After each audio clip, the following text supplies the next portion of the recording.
7 ай 7-8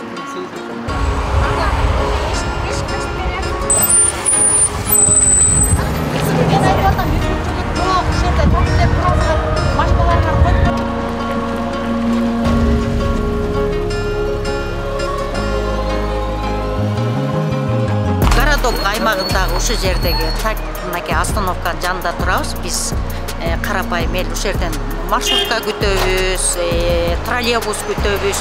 Бирок ушу турууга мүмкүнчүлүк жок, анткени таксилер. Азыр тияктыда көрсөтүп көрсөңүз, шофёрлору отуруп, остановканын алдында такси машиналарын коюп алышкан. Мен өзүм бир-эки жолда кайрылгам ушунга балдарга. Ушулар туура эмес го. Даже биз эми чоң кишилербиз да, бул жерде окуучулар дагы машиналарды айланып, бакуштар троллейбуска чуркашат, эмеге маршрутка чуркашат. Ушундай шарт жок. Ушул мен кайрылат элем, мүмкүнчүлүк болсо ушул жерде бир карап, анан элге бир камкордук көрүп, бир остановка кылып берсек.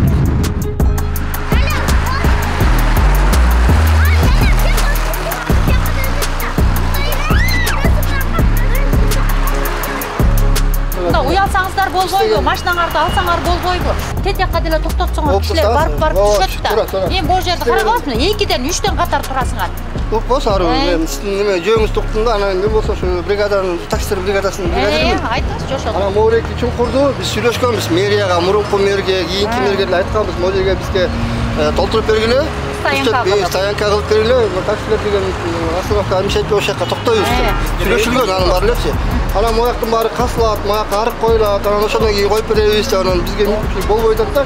Дети кыйшак жерге машина кантип коебуз. Аякка токтой бербейбиз, магазин астына кантип токтойбуз экөөбүз. Анан бир нерсе кылсаңар болмок бизге. Анан аны деген сиз мага айтпаңыз, аны мэрияга айтыңыз, чоңдорго айтыңыз.